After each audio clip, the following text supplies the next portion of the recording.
Today we are looking at how people are using Sora 2 for business. Welcome back to the AI Daily Brief. Now, to just do the slightest little bit of background, Sora continues to be a very, very popular new app. Bill Peoples from OpenAI tweeted on Wednesday that Sora hit 1 million app downloads in less than 5 days, which he said was even faster than ChatGPT did. He said there were more features and fixes to over-moderation on the way. VC Amy Wu Martin writes, Sora is approaching 500,000 daily active users and holding number 1 in the iOS App Store. The question on everyone's mind is whether retention will hold. She basically thinks that it's going to come down to how much the remix type features really differentiate it and make it feel fundamentally different than the existing short-form video apps. Basically, do they give it enough lift to break out and be its own thing? Meanwhile, over on the societal side, we are starting to adapt to a world with ever more high-quality video. A bunch of Sora 2 watermark removers have started to proliferate, making that one little layer of protection that OpenAI gave people null and void for people who are willing to take the time to remove that watermark. Writes Professor Ethan Malik, I think people are still unprepared for a world where you cannot trust any video content despite years of warning. Even when Google and OpenAI include watermarks, those can be easily removed, and open-weights AI video models without guardrails are coming. There are also the questions of copyright that remain. In recent interviews, Sam Altman has said that IP holders are showing up in droves to get their IP into Sora. In fact, he says that they have people who are complaining that their IP isn't being used enough. Although, of course, the flip side is also true, where there are tons of people who are very upset about their IP being opted in by default, feeling like that's a break with copyright norms of the past.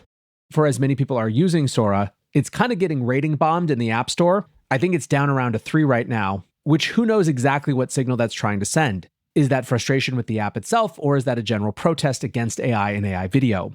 From a practical standpoint, Sora 2, the model, is showing up in places other than just the Sora app as well. You can access it through Pika, Higgsfield, in video, meaning that more and more of those videos are proliferating.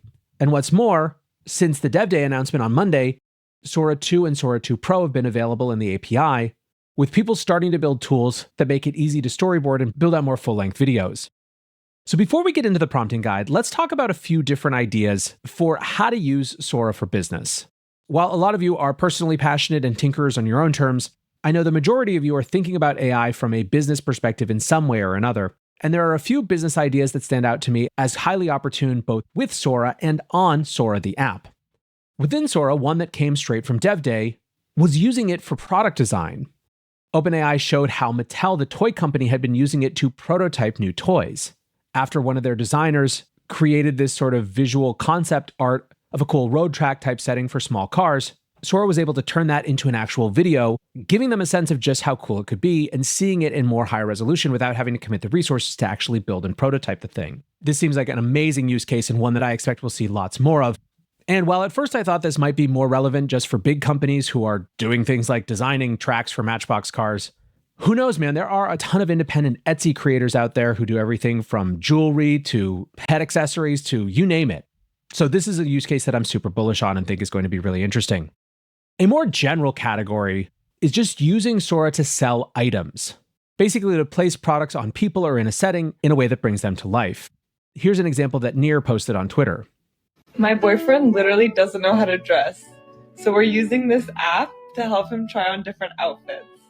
Oh my God, should I buy this Balenciaga?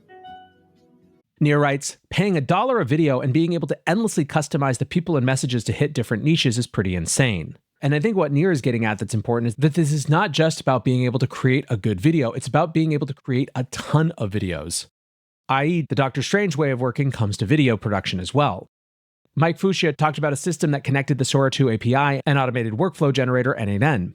He writes, this AI system creates unlimited UGC videos using N8N in the new Sora 2 API. Fully automated, zero watermarks, HD quality. Game changer for e-commerce brands and creative agencies scaling content production. Most teams spend $10,000 a month on influencer content, but now with Sora 2 API, drop a single product photo, generate 50 plus HD videos with zero watermarks, own full commercial rights, and pay a few bucks for video. He gave an example of a video for Grun's Gummies. Jacob Klug said something similar, although in his case he was broadening it out. He writes, Sora 2 plus Lovable is the new startup stack.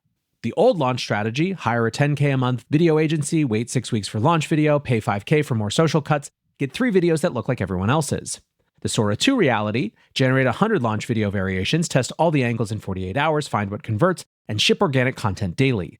Once again, you see the Doctor Strange approach of being able to just generate far, far more content and actually test it in the real world to see what's going to work. By the way, for those of you who don't know what the heck I'm talking about, if you do a search either on Google or just in my podcast feed for Doctor Strange Theory of Agent Work, it's all about how in the future, I think we're not going to see a one-to-one replacement for the work that gets done now. I think that agents are going to do 100 or 1,000 or 1,000,000 times the things that we do now in a repeat process, test all of those examples against synthetic or real audiences, and help us see what performs with real evidence rather than just guessing. So those are business ideas with Sora, using Sora, but not in the Sora app.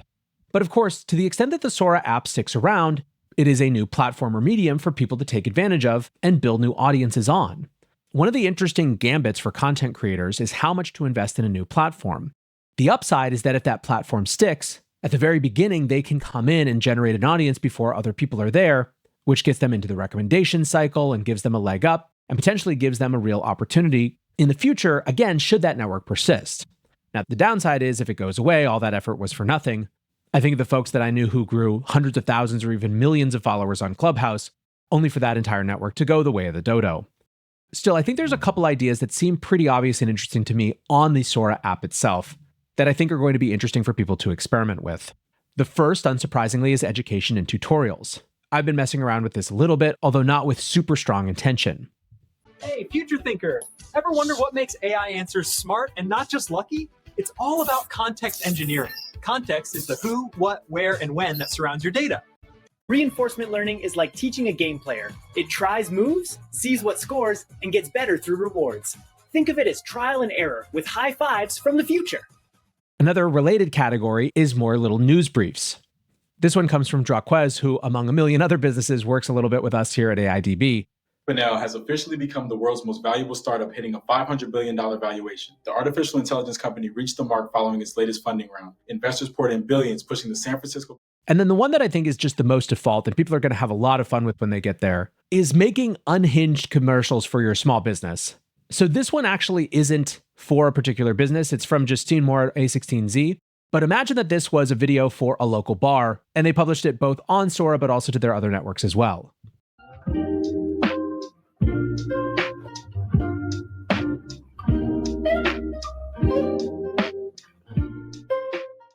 Despite the fact that the bartender is a giant capybara, I very much want to go to this establishment. For now, that's going to do it for this episode. Appreciate you listening as always, and until next time, be safe and take care of each other. Peace.